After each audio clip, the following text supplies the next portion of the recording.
Hello and welcome to this afternoon panel discussion where we will talk about D2C strategies and building online communities. Leading the panel is Joel Palex, a seasoned beauty executive with 35 years of experience, both on the brand and retail sides. His roles have included CEO of beauty e-retailer Feel Unique, CEO of Clarins Fragrance Group, and CEO of Thierry Mugler. He now runs his own consultancy, Palex Unlimited.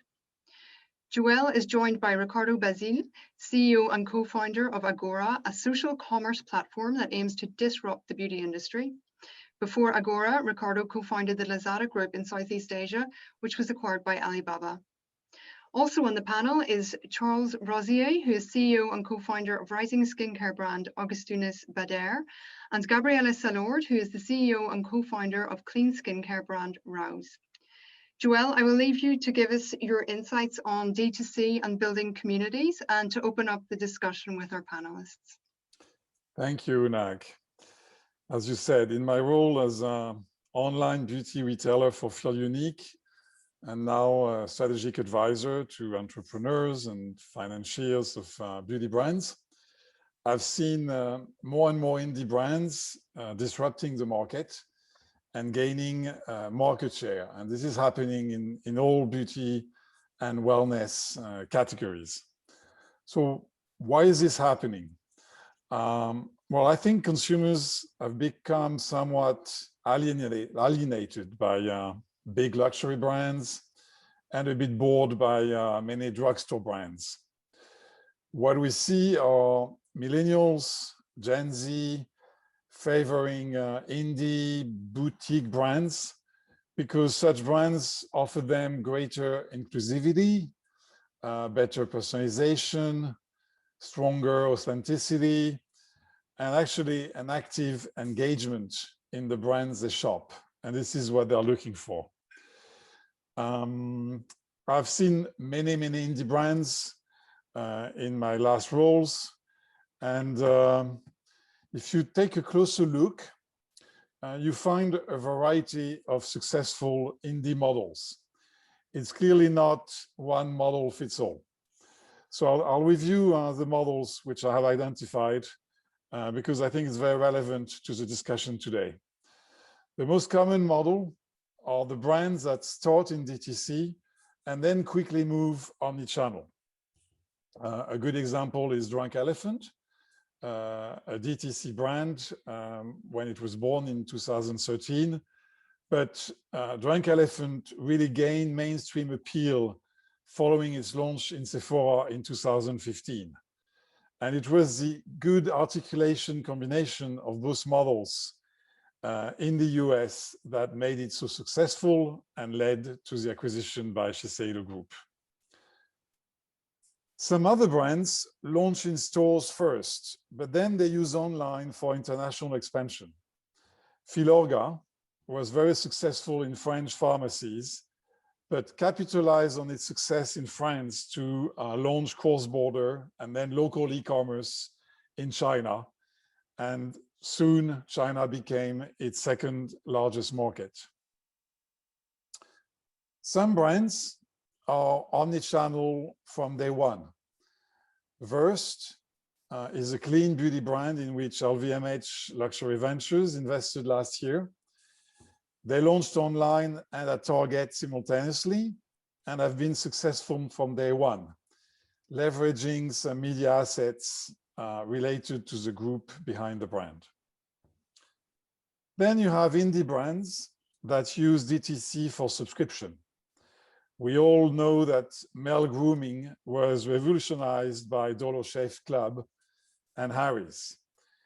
In fact, all categories where routine and personalization matter, such as persona in supplements, function of beauty in hair care, proven in skincare, take great advantage of online because it's the only practical way to do a diagnostic and sell their personalized products. Finally, you have brands starting with content and community and only later moving to DTC. The best example is Emily Weiss with her blog Into the Gloss, which turned into the famous DTC brand Glossier. As we know, Glossier, besides online availability, has also powered growth via experiential brick and mortar in key locations. Goop by Gwyneth Paltrow started as a wellness podcast and is another example of such an approach. In France, Aromazone is a less known but very successful brand which started as a blog in do-it-yourself beauty. All of the brands I mentioned have been very agile in navigating the e-commerce space, embracing beauty tech from AR to AI, and personalizing the shopping experience. In my role as advisor today, I see two major issues for indie brands. One, how to find the right balance between commerce, content, and community. This is particularly important when you want to go international. And the second issue, whether or not and how to transition besides DTC into other channels. So I invited today 3 beauty entrepreneurs to share their story with us and discuss these topics. I'm going to start with the most famous of the 3, Charles. As you mentioned, co-founder and CEO of Agustinus Bader. Charles, from the day you launched Agustinus Bader, you've met with extraordinary success. Obviously, the quality of your product is unanimously recognized, but what did you do to kick off the brand, and how important were influencers in your initial strategy? Thank you, Joel. Good afternoon, everyone. So for us, when we started, we had again a strong research background and scientific background that was based in Germany with Agustinus and his team. But in terms of business execution, we were only 4 people, so a very tiny team. And we were therefore quite pragmatic, because we thought as again, a small organization, where do influence is global. So if you take away China, the global influencers nowadays are in Hollywood. And therefore we, in a pragmatic way, went to LA. We had some relationship with some A-list actors that became as well early shareholders, and we've managed to seed the product there and to get the product getting a little bit viral. So our first community in some ways has been, we were lucky to have some Hollywood endorsement that started this brand awareness and created a curiosity as well from certain journalists. And I guess the second round of influencers were the journalists themselves. So we organized press days, and the story of Agustinus and the credibility of his background in research, again in stem cell science and wound healing, triggered in the journalist community as well curiosity to try the product, because obviously journalists, like influencers, one of the issues nowadays is that they receive 200 products to use, and therefore the trick is really to get them to actually try the product and not offer it to a cousin or someone they know in their circle, but actually make the effort to, which we understand. I mean, no one can put 200 products on its own face, but there are so many, as you said, indie brands and new brands launching, that the attention span of the influencers, of again the actors, celebrities, social media influencers, and journalists is limited. So for us, we were privileged, I think, to have an attractive enough story and product to get people to actually try the product itself and create sharing their journey with the product. And that was really our first wave of community building. And that community was effectively powerful and very helpful to us. So today your business is nicely balanced, I believe, between sales on your own site, sales on third-party sites, such as Violet Grey, which supported you very early on, but also sales in department stores and perfumeries. Do you think this is the model to follow, not DTC, but omni-channel for a high-end skincare brand? I think indie brands, as you said, have the advantage maybe to be more agile, to try to answer, a gap, something that is missing in the market that they can identify. And again, the execution and decision process can be faster than in bigger groups by obvious reasons of faster, smaller team decision chains. But the disadvantage is obviously our marketing dollars and budget is a tiny fraction of what bigger conglomerate can spend to create brand awareness. And therefore, for me, all channel of distributions are also brand awareness vectors. They are tools for us to use to actually get our product known and seen. It's very hard, I think, to ask a consumer. We launched in March 2018, just DTC. And therefore, when we launched in March 2018, just as a DTC brand, our price point was, we had two products, two 50 ml moisturizer with two different texture at $265 for one unit. So we were asking basically people to invest into a brand they've never heard the name of. The name was a bit strange, Agustinus Bader, not an easy one to understand. Two different texture, but with no possibility, because we had no samples, so no possibility to try which texture would fit you better. So in some ways, we came very quickly to the conclusion that due to our ambitious growth rate, DTC, again, being a new kid on the block and not having a huge marketing budget, would not get us to the speed of growth we needed. And therefore, we were lucky again because of some of the press buzz we got and influencer buzz, and there was this word of mouth, and our cream was in some ways being shared from people to people that so as you said, Cassandra Gray from Violet Grey, for example, tried the cream and got very enthusiastic and contacted us. So more than the strategy, we were very happy to have this reverse inquiry coming from retailers that put us in a position not of strength, but of kind of equal in the conversation, because that's another issue when you're a new brand, is that, again, due to the number of new brands coming to market, it's not obvious to be interesting to those bigger channels and retailers from day one. But they are very useful, I think, for brand awareness. As a luxury brand, a lot of your content is top down. Do you see a way to build a community where your consumers would converse between themselves, or it's not top of your agenda?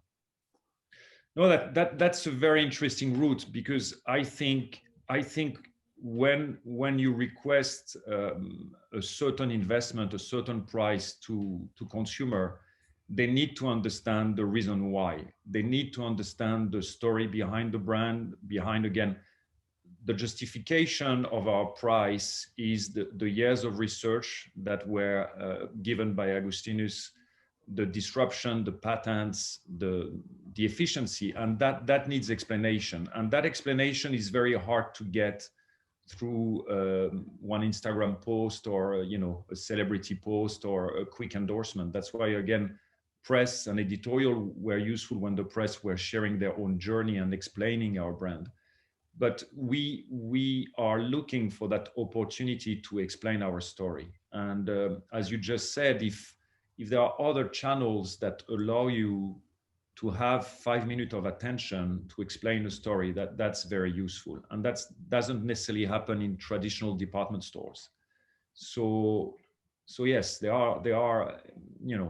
are very attentive to different options to be able to get our story out there. Thank you, Charles. I will transition to Ricardo, because actually he might be a way to have a different conversation also on Agostino's banner. Ricardo, Agora is the name of your company in Greek. It's a marketplace where people gather, interact, and shop. Can you tell us more about the social commerce platform you are building and where this idea came from? Sure. Thanks for having me, first of all. So the idea for Agora came from my previous experience in Asia, where both myself and my co-founder Lizzie were co-founder of a business called Lazada, that we ended up, there was a general e-commerce for Southeast Asia that we sold to the Alibaba group. And when we joined forces with Alibaba, when the Alibaba team came aboard to take over the company, we had the opportunity to learn about what we think is the future of e-commerce. And that is a future whereby the conjunction of community, content, and e-commerce is really strong. We then came back to Europe and realized that the state of development of e-commerce in Europe, especially when it comes to beauty, is, well, I would say is probably 5 to 10 years behind. And so we wanted to take the opportunity to build a platform where this would be very easy, not just for users, but also for content creators and brands. Fast forward, we've raised our seed round. We have great investors backing us, Lakestar and Draper Esprit. And we have now a community of 150,000 users in the UK only, with plans for expansion already this year. And we decided to start building the community from the content perspective. So initially, Agora was just a place where users could share videos related to beauty. And we're now, we recently added the e-commerce bit. For now, we're just selling beauty boxes, which we call the Agora Edits. And next week, we're going to launch our live streaming technology. And in the course of the year, around in the summer, we're going to expand into a marketplace. So eventually, from being a content-only app, we are expanding into a full-blown shopping mall that has a very strong community and content element. So your app is mostly based on user-generated content. How do you select and filter such content? Do you also work with brands directly? And if so, under which model? What do you offer to brands? Yes, so the users have the right to upload any content. There's only two requirements. One, that the content has to be connected to a beauty product that has to be tagged. So we filter any content that is uploaded that is not beauty related. And naturally, that there's some filters in terms of, we don't allow bullyism, we don't allow naturally, wrong language and anything that is not appropriate. But we allow positive reviews, negative reviews, anything, whatever the users feel like sharing. And there is also a gamification piece that gives us a small incentive to the users to continuously upload content.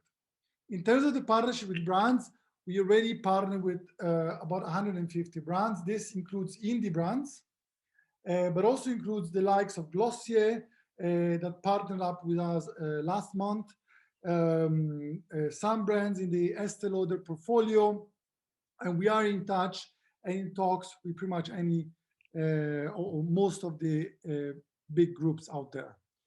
Initially, the only way a brand could work with us was through the edits. So by contributing to, having one of the products in the beauty box.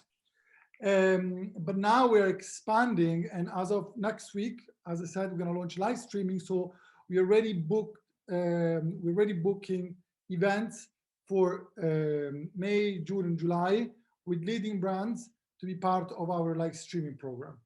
And obviously, as I mentioned, we're also having plan to launch a big shopping mall in the form of a marketplace.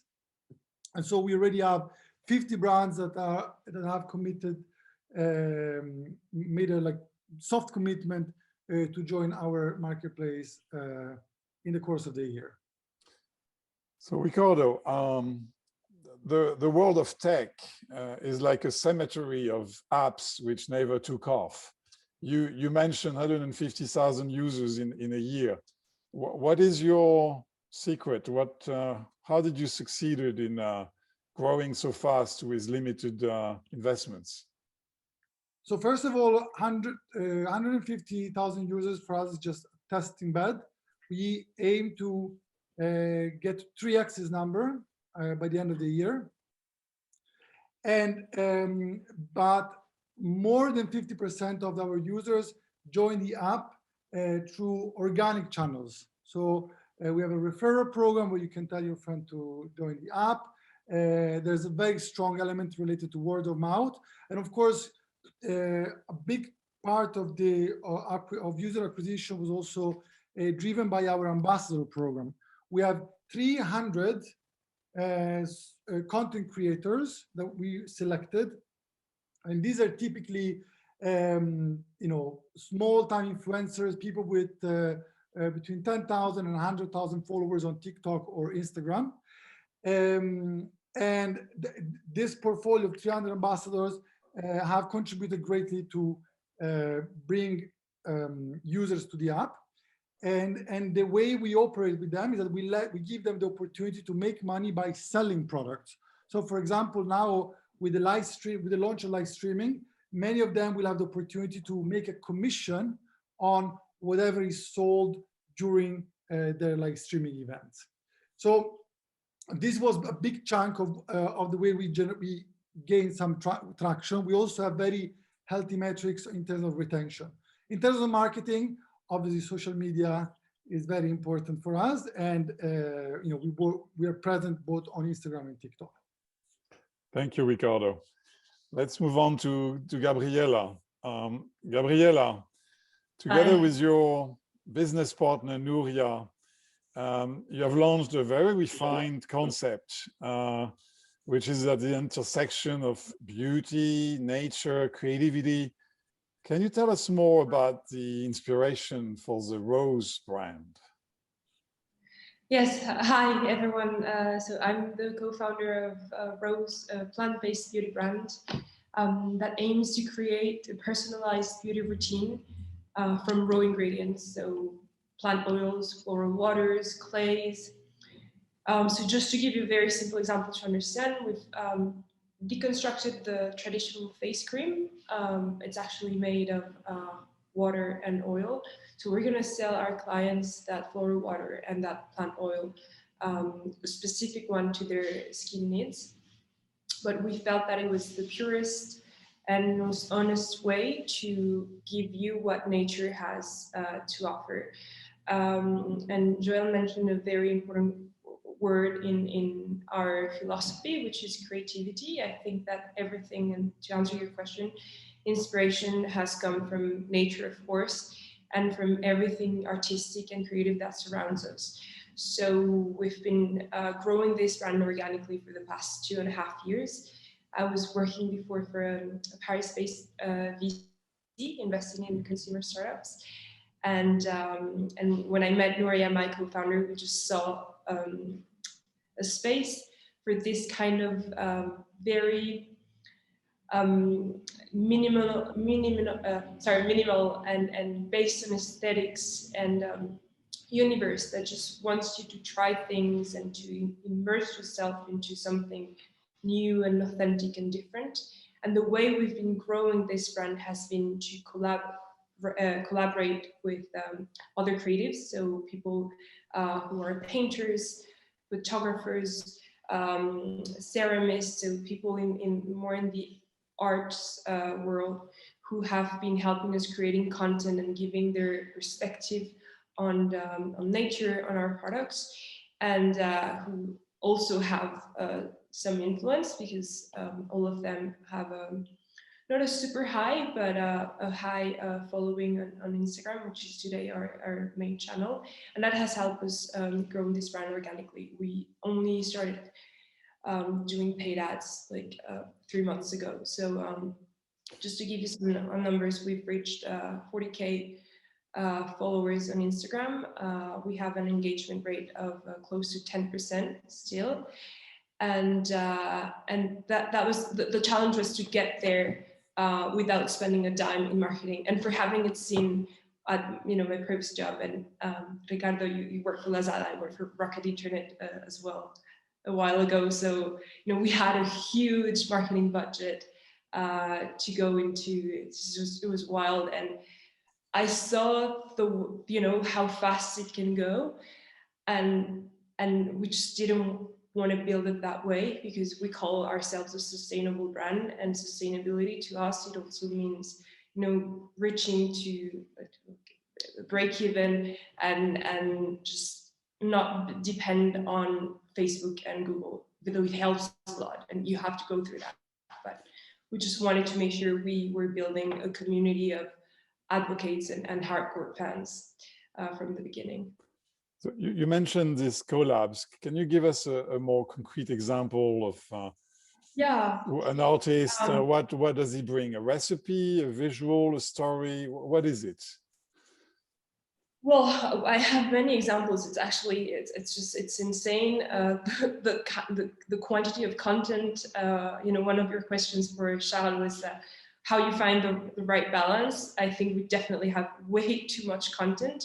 We actually integrated a content studio run by my co-founder Nuria in Barcelona, and the way we see things. So we have the capacity to create content within the company, but we also have the capacity to collaborate with other content creators. So one example is this very famous cheesemaker in Madrid, Clara Diaz, who just made a ricotta recipe for us using one of our matcha powders, so inspired by one of our ingredients. That's one example, and that's one piece of content that we can create.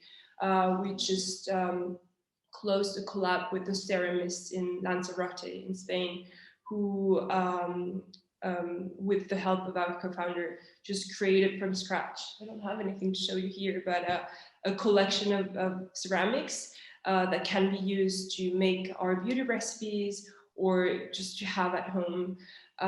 We just, a couple of weeks ago, we also had a collab with Kimbra Audrey, who's an American photographer based in Paris, who just reinterpreted her vision of raw beauty with self-portraits, and it's just beautiful content. And every week we have new content coming. So sometimes we're just like, oh my God, we need to stop, and maybe, for 3 days in a row, we could be talking about the same thing. And I think that's the appealing of our brand, and that's going to be one of our stronger assets as we grow, and how we become a different brand compared to all the other indie brands out there, is that we have this this artsy flavor that just makes things just a little bit different, I think, or at least we hope so. So your brand has been growing in a very organic way so far with limited spend. Was it deliberate? How will you combine this sense of exclusivity and confidentiality with greater commercial exposure in the future? And will you stay DTC forever?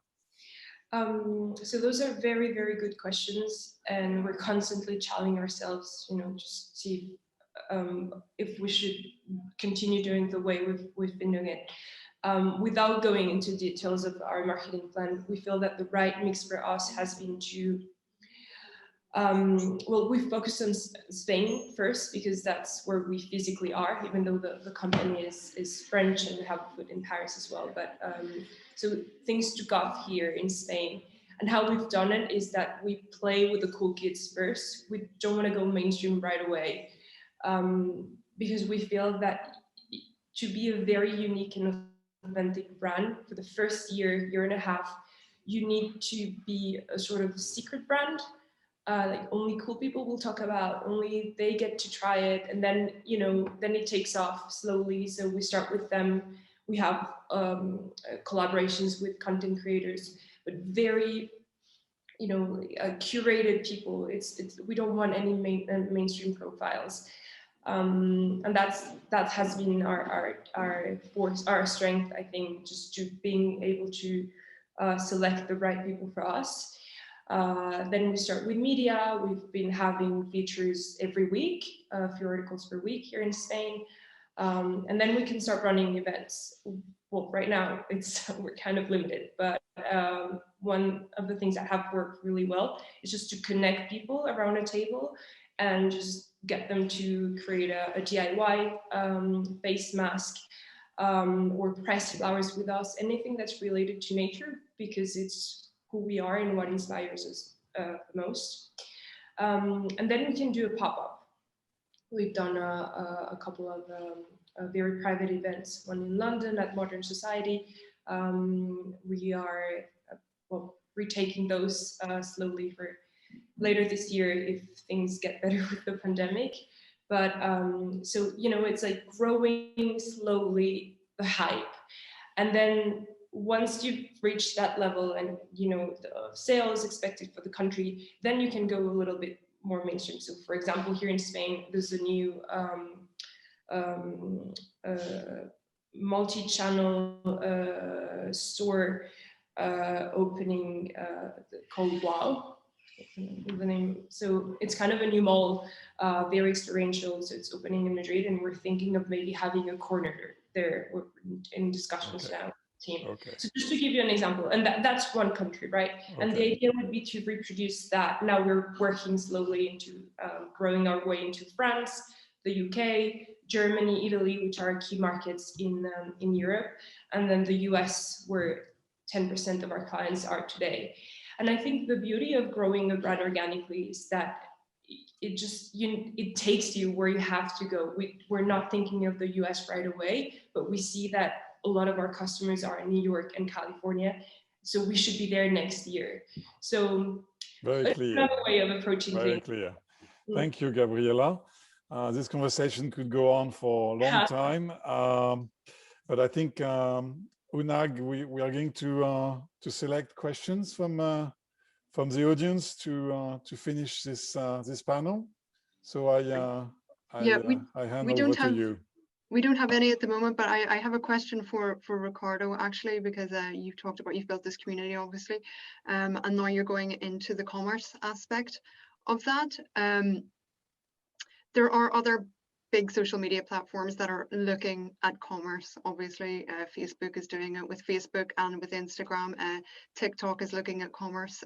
They're all getting into it. How are you going to differentiate your marketplace, which has started as a community content focused platform, from those other big tech companies that are kind of doing the same thing? So I think when you look at the internet, it is interesting because the best way to understand online is to look at offline. And I will start talking about Amazon, but then I will respond on TikTok and Instagram. If we were walking on High Street in the 60s, we would look at the retail offer, and we would probably see like department stores, probably the first supermarket chains. I think Walmart was launched around those days. And you would tell, or not you, but naturally one could argue, what else? This is done. Like this has been, you brought retail at scale, you have economy of scale, economy of scope, that's it. The reality is that then a lot of vertical players showed up, the model got refined, and growth was immense after then. The same way I look at the internet these days. So when you look at the e-commerce, people are like, well, there is Amazon, what else do you need? And this is, in my view, only true for one use case of e-commerce, which is a certain, the repurchase or the consumable purchase. But when it comes to categories like beauty, then things are very different. The same answer goes to when I look at the media or marketing channels. I think Instagram and TikTok are replacing airtime on TV. So the younger generation are not consuming TV as much as their are consuming the time on their phone. But I struggle to believe that will ever become a main way for them to shop, because shopping is very different from entertainment and from, is a very different use case. And then there's many reasons. I know in China, this was partially different, but China is a totalitarian country where people are used to have one source. But I think especially in the West, people are, I don't think will be very comfortable in sharing with the same ecosystem where they have their friends' details and their personal life and where they consume entertainment videos. I don't think they will be comfortable also to their shopping there. And I also think that the ethos of the platform doesn't really solve a lot of the problems on the supply side. So brands that want to sell at the moment on Instagram has launched their e-commerce already 2 or 3 years ago. It doesn't really solve the problem for brands because there's a lot of integration in the value chain that require specific investment in infrastructure. So all in all, it is a very exciting space. Instagram and TikTok will probably take 10% of the market, but the 90% is for the take. And hopefully us or a company like us will emerge.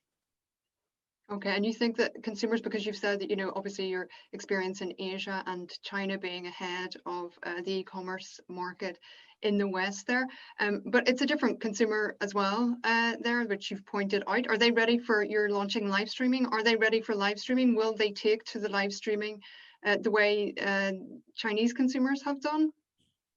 Look, I think live streaming is an interesting media, and the value of live streaming is exactly the same as the value of any other mechanic. That is a great hook for users, but in time generates fatigue. So I don't believe in live streaming for the sake of live streaming, because that will only appeal to a very niche segment of the market. I believe live streaming is an amazing way to generate that interest, but that needs to be complemented with a strong community and with a great assortment. Therefore, the marketplace bit that we're going to add later on. I think live streaming in its own right will be a mechanic to sell, but again, I think a lot of people will get it wrong by thinking that live streaming in its own right delivers sales. Whereas I think live streaming is one of the mechanics that needs to be built on top of a community. Okay, we have a few questions from the audience, maybe one for you, Charles, and also for Gabriella then after that. How do you compensate co-creators and collabs? How do we compensate co-creators and what, sorry? And your collaboration partners.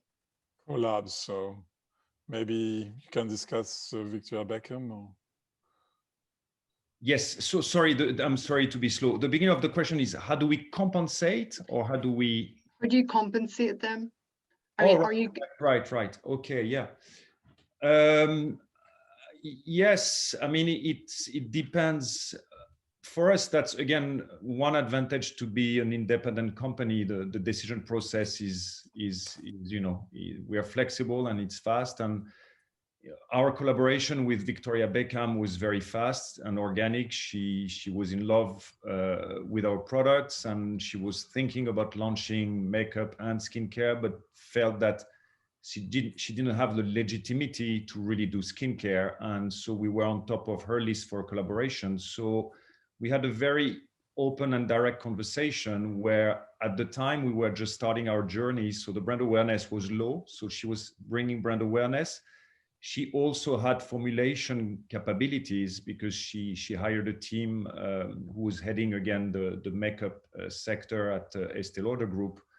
And therefore the formula was us bringing our TFC8, which is our proprietary ingredient, with them formulating.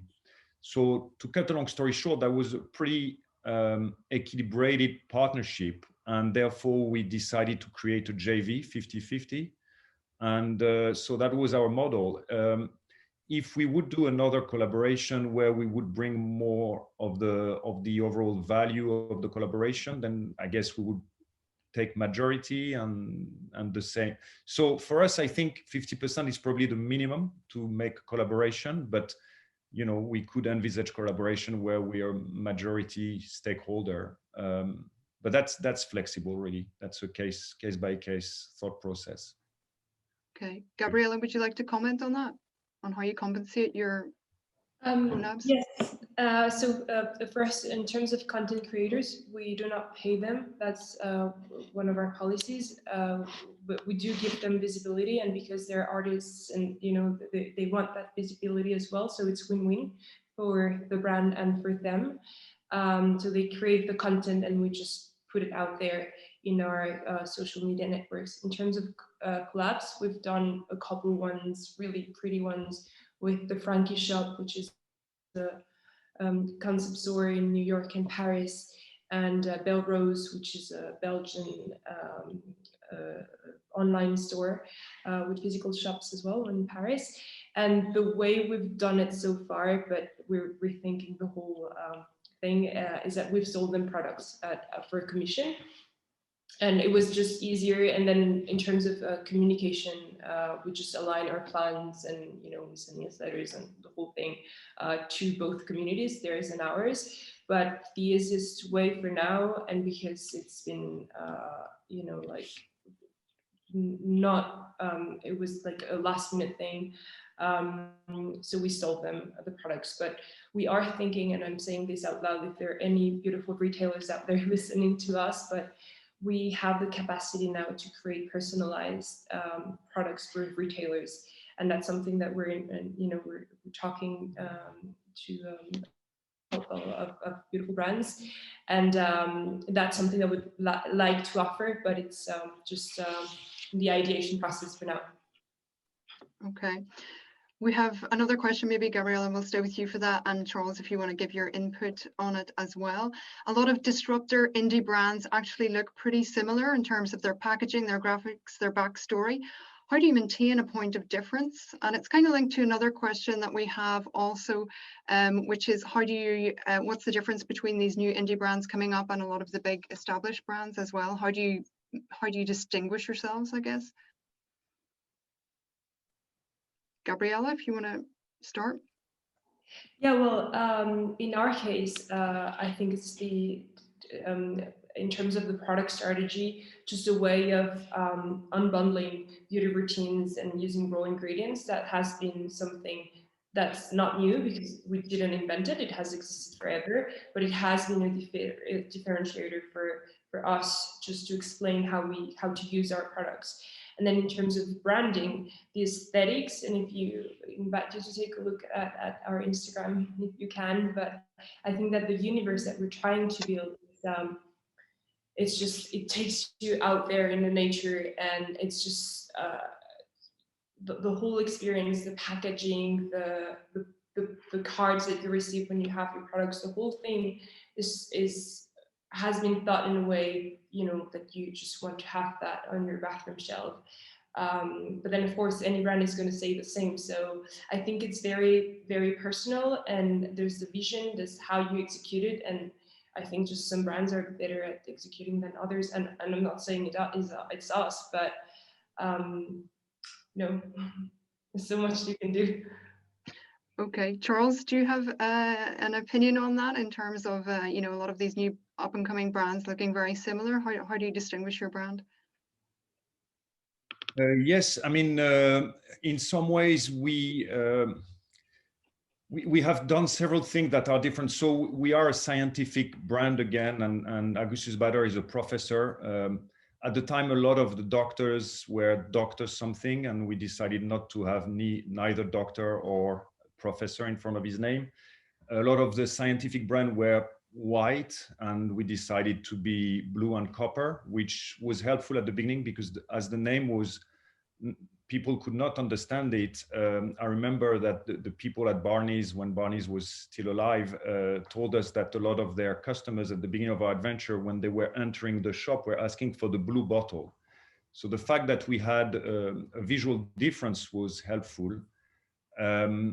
Then in terms of, you know, our point of view and existence compared to the conglomerates or what is out there, we were privileged that, again, Agustinus, you know, is the only scientific mind today in the world that found the signals to trigger your dormant stem cells. So his science is disruptive and the patents are unique, and therefore that gave us, again, he created a wound gel in 2008, and our skincare brand was created to finance his research and clinical trial for children burns and diabetic wounds. So the mission of our brand and the very strong scientific background and the fact that by calling the brand his name, we were very transparent and giving the opportunity to the consumer to actually check his research and you know, and having a real story that can be Google proofed. That was our way to have an identity, because again, I think the consumer today is looking for more and more transparency, and we've been, you know, heading very strongly to that direction. Okay. Another question, maybe Ricardo, if we could go to you for this one. Could you please develop on how you nourish your community? How do the brands nourish their community on your platform? So how we nourish it, or how the brands nourish it? Well, I think maybe the two perspectives would be interesting. Mm-hmm. So we don't really, so I think in our case, it's more the community that shape itself. You know, as I said, a lot of like more than the majority of the traffic and the new users come from the community in the form of referrals, word of mouth, you know, our ambassador talking about us. So the community takes direction that we don't really want to control. We're not a church. We're not a brand. We are a platform. What is interesting, for example, is that we have more than 100,000 pieces of content generated on the app, and the distribution across brands is very different from what we would have imagined. So if you take a Nielsen report and you look at what are the most popular brands on our app, you will find some differences. So there's a lot of up and coming brands that are not very visible in the reports, but are really strong in terms of content generated and excitement on the app. So this is, so all we do is to make sure that the app stays true to its core values. That is a safe space where people can express themselves. It's a space where people, is not only safe, but is real, it's true. So people are expected to speak their mind, and it's also fun. So there is a gamification element, is a fun element. When it comes to the brands, at the moment, the brands don't have a lot of levers to engage with the community because everything is mediated by us, but we are opening up channels, and the live streaming launch that happens next week is the first way that brands can directly engage with users. So we already have a bunch of partnering brands that will use their own content creators or the makeup artists, or some brands will use their own dermatologists to communicate directly to the community. And it's very important for us that communication happens in the form of live streaming, so it stays separate from the user-generated content that instead needs to be organic. And of course, with the marketplace, we will allow that even more with brands having a direct presence. So that will kind of happen as the platform evolves. Okay. Gabriella, we'll maybe go back to you. We have a few questions on sustainability. How do you prioritize sustainability, and how much of your actions to be sustainable do you share with your community, and what's your opinion on greenwashing there? Oh, that's a lot of questions. Well, I think the problem with sustainability is that you don't have an official definition, so it just leaves room for every brand to interpret it their own way, and that's hence the greenwashing. In our own experience, and what I can share is that the way we've done it, well,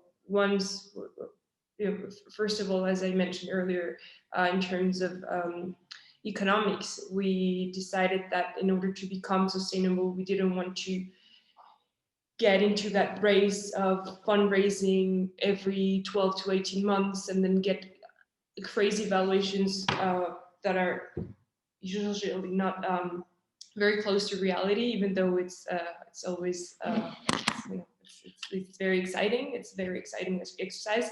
But for us was to be financially independent and have healthy unit economics. So that's, you know, that can be one way of seeing sustainability, but that's not what interests the clients. In terms of what we tell our clients, well, first of all, we've chose to work with glass instead of plastic. We still have some plastic, but it's less than 10%, and we're trying to get rid of that. All our card boxes are made with recycled paper. They are recyclable as well. We are only working with local producers. All our raw ingredients are organic, certified here in Spain and in Europe. So I think it's little things. And again, sustainability is just, you know, it's a very long road for a lot of brands. And the way we see it is, you know, when you're an indie brand and you're starting, just do it the best way you can, and other people will follow, and hopefully the big ones will follow as well, and it will just, you know, made other materials more accessible. When you see that you can replace plastic with hemp fibers or mushrooms, and it's incredibly interesting, but it's as well incredibly expensive, and that's something that's just not out there yet for indie brands. That's my humble opinion. Okay. All right. I think that's it for questions from the audience. Joelle, I don't know if you want to say a few words just to close there about a conclusion in terms of what we've talked about, the communities, the D2C strategies. Look, it's back to one of my initial points, finding this balance between content, commerce, and community is really the challenge. You've heard Ricardo moving from content to commerce through community. Clearly, Charles has been very much a commerce brand, but based on a lot of research and content, and the community is built because it's a cult brand. And Gabriela is at the crossroad of the three and trying to find the right balance. But for me, it's fascinating to see the three C's, content, commerce, community, working together to build effective brands, effective business, and long-standing stories. Okay, that's a good sum up, I think, of the discussion. I want to thank you, Joelle, Ricardo, Charles, and Gabriela for taking part in this discussion. It's been very interesting. And we will be back at 5 p.m. CET for a panel on how beauty brands can use short video platform TikTok. Thank you and see you later.